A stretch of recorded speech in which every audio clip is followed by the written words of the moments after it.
Kabanata 1506, ang papalapit na sakuna. Dapat nandito lang ang batang iyon. Malamig na nakatanaw si Yu Jianchuan sa napakalawak na Skyfire City.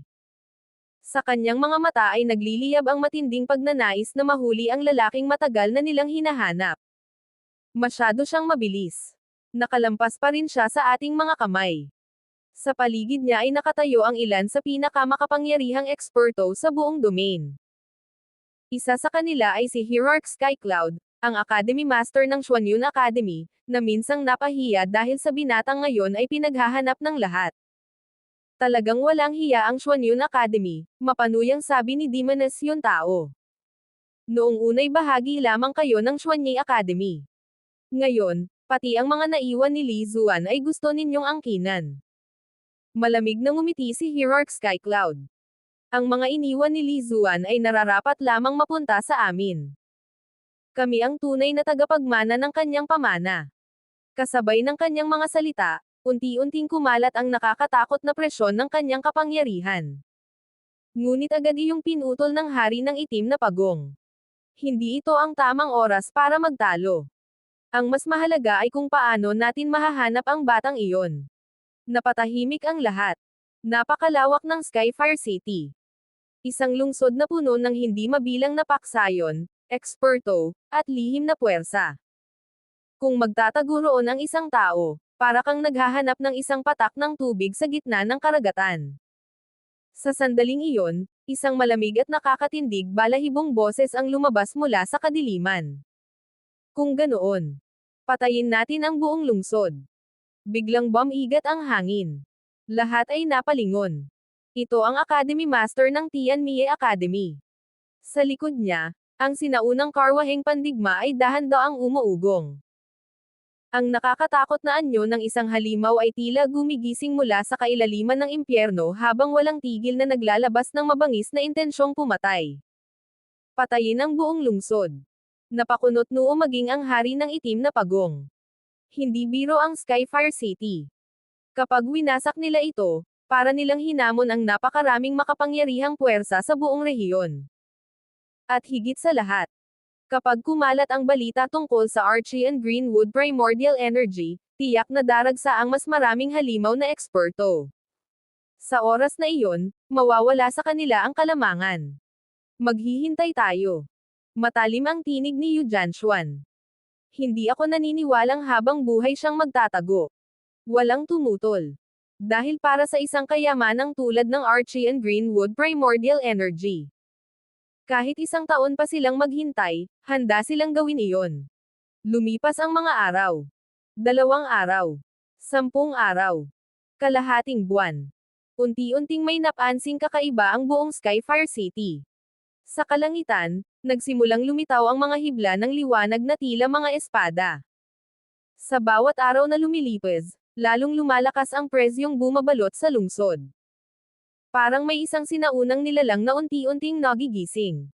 Parang may paparating na sakuna mula sa kalangitan. Maraming martial cultivator ang nahirapang huminga. Marami ang hindi mapakali. At marami ang hindi makatulog sa gabi. Dahil ramdam nilang may malaking pangyayaring malapit nang mangyari.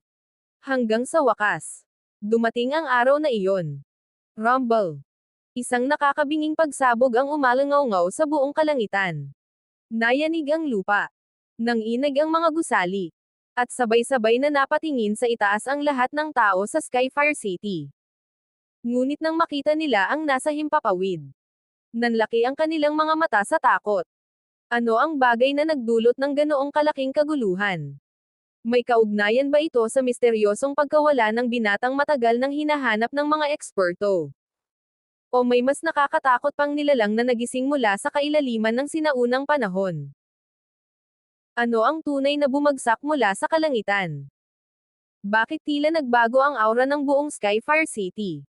At habang abala ang lahat sa bagong panganib, may lihim bang plano ng isinasagawa ang binatang matagal ng pinaghahanap? Abangan sa susunod na kabanata. Kabanata 1507, ang galit na sumabog. Hindi ko na matiis ang sumpang langgam na iyon. Isang nakakabinging dagandong ang yumanig sa langit at lupa.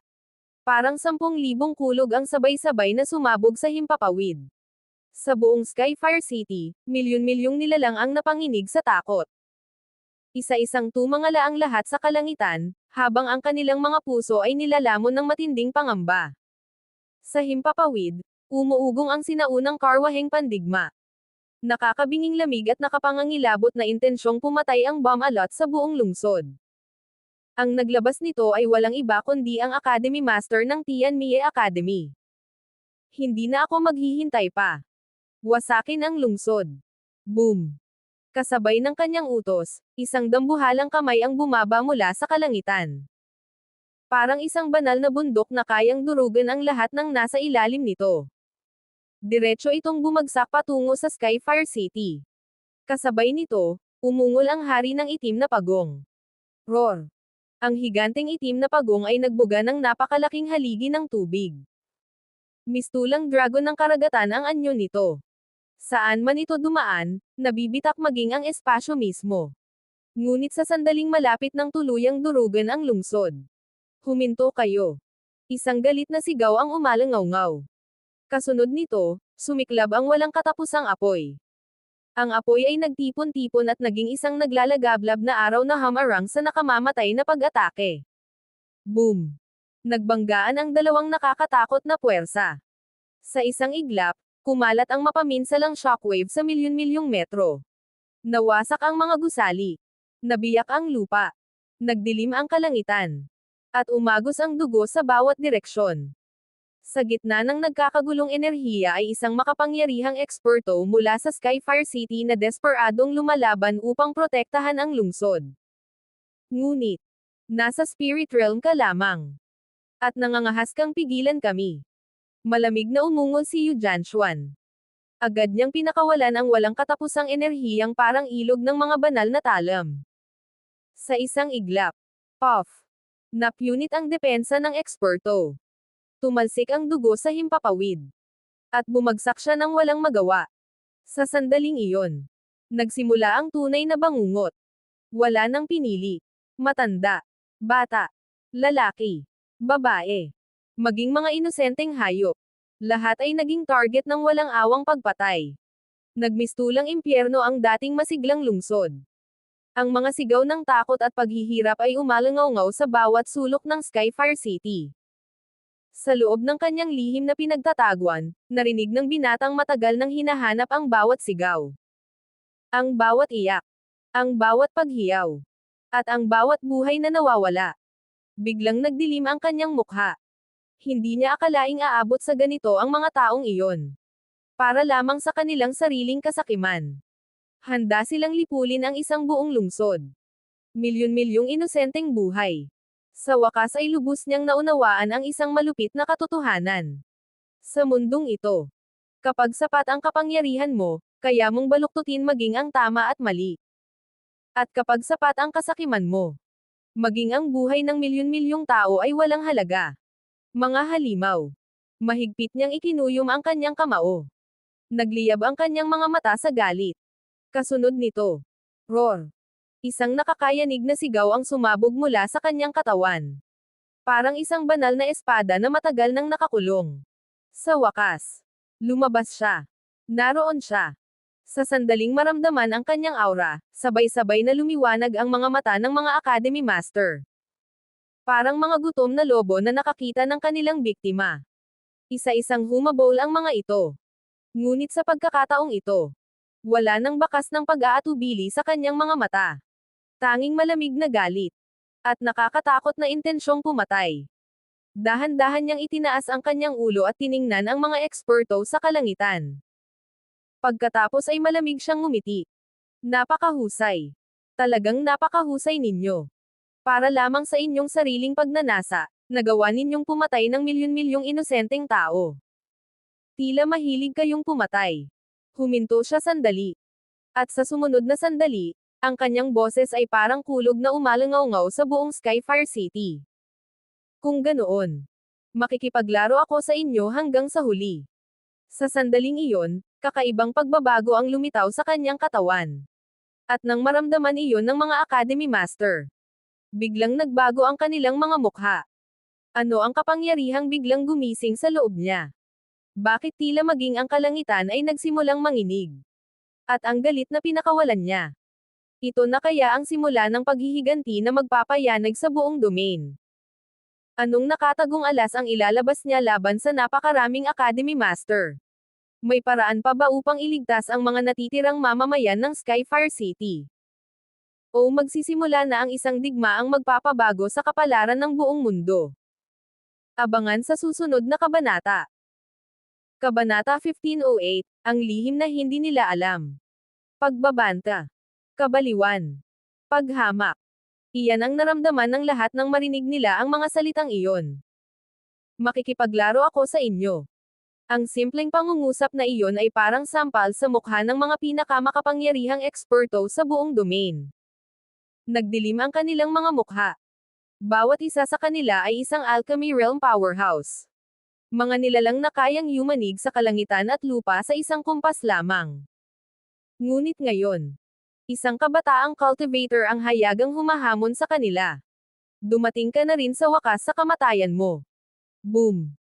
Umalangaw-ngaw ang alulong ng halimaw habang minamaniobra ng Academy Master ng Tianmie Academy ang sinaunang karwaheng pandigma. Parang isang demonyong galing sa kailaliman ng impyerno, mabilis itong sumugod. Kasabay nito, roar! Muling umungal ang dambuhalang itim na pagong.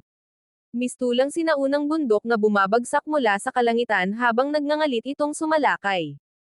Sa kabilang panig naman, sumiklab ang walang katapusang enerhiyang may talam. Ang mga mata ni Yu Jianchuan ay kumislap na parang kidlat habang sumusugod ng may layuning pumatay. Hihihi. Nakangiting humabol si Demoness Yuntao. Bagamat kaakit-akit ang kanyang anyo, ang kanyang katawan ay naglalabas ng malamig at nakakatakot na aura ng kamatayan. Sa isang iglap, sabay-sabay na kumilos ang mga Academy Master. Ang kanilang mga presyon ay bomb-alot sa buong kalangitan. Sa ibaba, ang mga nakaligtas sa Skyfire City ay napatingin sa himpapawid. Puno ng galit, puno ng puot, at puno ng takot. Para lamang sa kasakiman. Halos lipulin ng mga taong ito ang buong lungsod. Ngunit habang nakatingin sila sa binatang kanilang hinahabol, isang tanong ang sabay-sabay na sumagi sa kanilang isipan.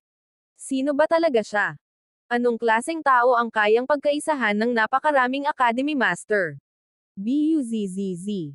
Sa gitna ng pag-uusig, kumislap ang kanyang katawan. Napakabilis. Parang kidlat na hindi mahadyop ng mata. Ngunit ang hindi alam ng lahat. Sa nakalipas na kalahating buwan ng pagtatago, isang napakalaking pagbabago na ang nangyari sa kanyang katawan. Sa kaibuturan ng kanyang kamalayan, may isang mahiwagang mundo na nabuo. Sa loob nito ay umaagos ang isang berdeng ilog na parang jade. Banal, sinauna, at puno ng walang hanggang sigla. Ito ang Archean Greenwood Primordial Energy. Habang umaagos ito, ang bawat hibla ng enerhiya ay naglalaman ng misteryosong kapangyarihang kayang baguhin ang mismong pinagmulan ng isang bloodline. Sa gitna ng berdeng ilog ay nakatayo ang isang sinaunang puno. Tahimik. Ngunit maringal. Ang mga sanga nito ay patuloy na lumalawak at nakikipag-ugnayan sa bawat hibla ng berdeng enerhiya. Ito ang puno ng walang hanggan. Ang tunay na pinakadakilang kayamanan sa kanyang katawan. Ang dahilan kung bakit kayang gawin ang imposible. Karaniwan. Napakahirap pinuhin ang Archean 5 Elements Primordial Energy. Kahit ang mga Alchemy Realm experts ay nangangailangan ng napakahabang panahon upang mapasunod ito. Iyon din ang dahilan kung bakit kampante ang mga Academy Master. Naniniwala silang hindi pa niya ito napipino. Naniniwala silang oras lamang ang kanilang hinihintay. Ngunit nagkamali sila. Malaking pagkakamali. Dahil hindi nila alam na sa tulong ng puno ng walang hanggan. Ang enerhiyang matagal nilang pinapangarap ay unti-unti nang nagiging bahagi ng kanyang katawan. At habang lumalakas ang koneksyon ng dalawa, mas mabilis ding lumalakas ang kanyang tunay na kapangyarihan. Sa himpapawid, walang tigil ang paghabol ng mga Academy Master. Ngunit isa-isa, nagsimulang kumunot ang kanilang mga noo. May mali. May kakaiba. Bakit tila mas malakas ang aura ng binata kaysa kalahating buwan na ang nakalipas? At bakit habang tumatagal, Parang may isang sinaunang kapangyarihang dahan-daang nagigising sa loob niya. Ano ang tunay na kakayahan ng puno ng walang hanggan? Ganap na ba niyang napino ang Archean Greenwood Primordial Energy? At kapag nalaman ng mga Academy Master ang katotohanan, magiging huli na kaya ang lahat para pigilan siya? Abangan sa susunod na kabanata. Kabanata 1509, ang sigaw ng itim na pagong. Habang mabilis na lumilipad sa himpapawid, ramdam niya ang napakalaking pagbabago sa kanyang katawan. Sa kanyang kamalayan, patuloy na umaagos ang Archean Greenwood Primordial Energy na parang isang banal na ilog na walang katapusan. At sa gitna nito, tahimik na nakatayo ang puno ng walang hanggan. Isang sinaunang puno na kumokontrol sa pinagmulan ng lahat ng kapangyarihang may kaugnayan sa elemento ng kahoy. Matapos mapino ang ikalawang bahagi nito, unti-unti nang nagigising ang tunay nitong kapangyarihan. Sa bawat sandaling lumilipas, mas lalo nitong pinagsasama ang sarili sa Archean Greenwood Primordial Energy. At habang nangyayari iyon, mas lalo ring lumalakas ang kanyang pundasyon. Kapag ganap kong napino ang enerhiyang ito, kahit ako mismo ay hindi kayang sukatin ang magiging pakinabang. At marahil, madyay gising pa ang isang sinaunang bloodline ng kahoy sa loob ng aking katawan. Ngunit bago pa niya matapos ang kanyang iniisip, boom! Niyanig ng napakalakas na dagandong ang kalangitan. Parang maraming banal na bundok ang sabay-sabay na bumagsak mula sa himpapawid. Nagbitak ang espasyo. Yumanig ang hangin. At lumitaw ang dambuhalang anyo ng itim na pagong. Junior, saan mo akalaing makakatakas ka? Roar. Kasabay ng galit na ungol nito, nagsimulang magtipon ang walang katapusang enerhiya ng tubig sa bibig ng halimaw. Parang isang karagatang handang lumunin ang buong mundo. Ngunit, walang kahit katiting na takot sa kanyang mga mata. Malamig siyang ngumiti. Sa sumunod na sandali, naging kulay pilak ang kanyang mga mata. Parang 2 buwan sa gitna ng kadiliman. Mga mata ng purgatorio. Libong purgatorio. Buzz. Biglang nagbago ang mundo. Sa isang iglap, tila nahulog ang itim na hari ng pagong sa isang walang katapusang impyerno. Mga bundok ng bangkay. Mga ilog ng dugo. Walang hanggang pagdurusa. At nakapangangilabot na mga sigaw ng mga kaluluwang isinumpa. Ito ang tunay na kapangyarihan ng mga mata ng purgatorio. Isang teknik na kanyang natamo mula sa illusory purgatory gate. Ngunit, sa mismong sandaling iyon, teknik ng kaluluwa. Bukas. Boom. Biglang sumabog ang isang misteryosong aura mula sa katawan ng hari ng itim na pagong. Mabilis siyang bumuo ng mga selyo gamit ang kanyang 2 kamay. Isa-isang lumitaw ang komplikadong mga simbolo sa hangin. At agad na bumuo ang mga ito ng isang napakalakas na harang. Crack! Nabasag ang ilusyon. Nawasak ang purgatorio. At tuluyang napigilan ang pag-atake. Ngunit sa halip na mabahala, ngumiti siya. Isang ngiting nagpalamig sa puso ng hari ng itim na pagong. Soul Technique. Bata. Naghahanap ka ng kamatayan. Galit na sigaw ng hari ng itim na pagong. Ngunit sa pagkakataong ito, may kakaibang pakiramdam na bumalot sa kanyang dibdib. May mali. May bagay na hindi niya nakikita. At nang makita niya ang malamig na ngiti ng binata, biglang nanlaki ang kanyang mga mata. Ay hindi. Huli na ang lahat. Selyong nag-aalis ng kaluluwa. Boom! Kasabay ng sigaw na iyon, isang nakakatakot na kapangyarihan ang sumabog. Ngunit ang target ay hindi ang hari ng itim na pagong, kundi ang itim na pagong sa ilalim niya. Roar! Isang nakapangangilabot na sigaw ang umalangaw-ngaw sa buong kalangitan. Nangisay ang dambuhalang katawan nito. Namula ang mga mata nito. At tila may isang hindi nakikitang puwersang dumudurog sa mismong kaluluwa nito. Sa wakas ay naunawaan ng hari ng itim na pagong ang plano. Hindi niya kayang supulan ang isang alchemy realm expert. Ngunit, kaya niyang wasakin ang sandata nito. Muli niyang itinaas ang kanyang kamay. At walang pag-aatubiling pinakawalan ang ikalawang selyo. Selyong nag-aalis ng kaluluwa. Buzz! Ang ikalawang selyo ay bumagsak na parang hatol ng kamatayan. Ang kawawang itim na pagong ay wala ng pagkakataong makalaban. Ang kaluluwa nito ay nahulog sa walang katapusang sakit. At ngayon, isang mas matinding panganib ang bumabalot dito. Nang makita ito, nagbago ang ekspresyon ng lahat ng Academy Master. Dahil alam nilang kapag tuluyang bumagsak ang itim na pagong, hindi lamang isang espiritong halimaw ang mawawala. Maaaring mawala rin ang isa sa pinakamalalakas nilang alas sa labanang ito. Matitiis pa ba ng itim na pagong ang ikalawang selyong nag-aalis ng kaluluwa? Anong klaseng galit ang sesabog mula sa hari ng itim na pagong kapag tuluyang bumagsak ang kanyang pinakamamahal na espiritong halimaw? At habang abala ang lahat sa pagliligtas dito, may mas malaking plano na ba siyang inihahanda laban sa mga Academy Master? Abangan sa susunod na kabanata. Kabanata 1510, ang pag-aalsa ng itim na pagong. Isang nakakabinging ungol ang yumanig sa buong kalangitan. Sa wakas, ganap nang gumana ang selyong nag-aalis ng kaluluwa ni Zephyr. Ngunit ang galit na umaalingaw-ngaw sa himpapawid ay hindi nagmula sa kanya, kundi sa mismong hari ng itim na pagong. Biglang nanginig ang napakalaking katawan ng itim na pagong, at isang nakakatakot na kapangyarihan ang sumabog mula rito. How dare you! Halos mabaliw sa galit ang hari ng itim na pagong. Ang kanyang pinakamahalagang sakayan, ang kanyang matagal ng kakampi, ay tuluyan ng bumaling laban sa kanya. Sa isang kisap mata, nagtipon ang walang katapusang enerhiya ng tubig. Boom! Isang dambuhalang haligi ng tubig ang sumabog sa kalangitan, parang isang banal na dragon na handang lumunin ang lahat ng madaanan nito. Hindi man lang nakapag-ingat ang hari ng itim na pagong. Bang! Direktang tumama sa kanyang direksyon ang nakakatakot na pag-atake. Habang nakasakay sa likod ng itim na pagong, malamig na pinagmasdan ni Zephyr ang kaguluhan. Wala siyang balak umatras. Wala siyang balak magpakita ng awa. Lumaban ka. At muling umatungal ang itim na pagong. Ang susunod na tinamaan ay ang maestro ng akademya ng Timi. Maging ang kanyang makapangyarihang karwaheng pandigma ay halos mabiyak sa lakas ng banal na haligi ng tubig. Kasabay nito, sumugod din ang dambuhalang mga kuko ng itim na pagong patungo sa demoness na si Yuntao. BUMUGSO. Kahit gaano kalakas si Yuntao, hindi niya kayang tapatan ang lakas ng isang sinaunang banal na nilalang.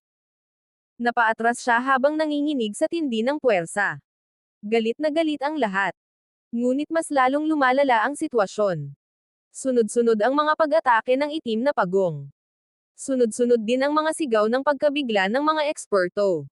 Haring itim na pagong. Kung hindi mo ito mapipigilan, hindi na kami magpipigil.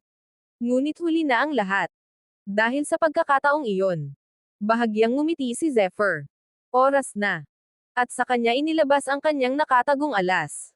The Charisma Thunder. Rumble. Biglang napuno ng kidlat ang buong kalangitan. Ang espasyong sakop ng 10,000 metro ay nilamon ng nakakasilaw na mga kidlat. Muling umatungal ang itim na pagong. Ngunit kapansin-pansin na humihina na ang kanyang lakas. Matagal na nitong ginagamit ang kanyang kapangyarihan. Unti-unti nang nauubos ang enerhiya nito. Kung kontrolado pa ito ng hari ng itim na pagong, marahil ay umatras na ito. Ngunit ngayon, si Zephyr ang may hawak ng kapalaran nito. At hindi siya magpapakita ng kahit katiting na awa.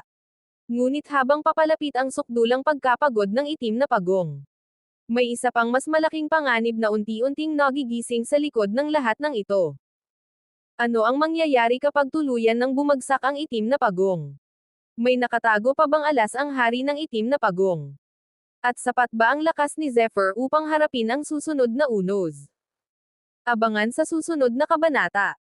Magtatagumpay kaya si Zephyr na pabagsakin ang hari ng itim na pagong? O may lihim pa itong kapangyarihang magpapabago sa takbo ng laban? At ano ang tunay na mangyayari kapag tuluyang naubos ang lakas ng itim na pagong?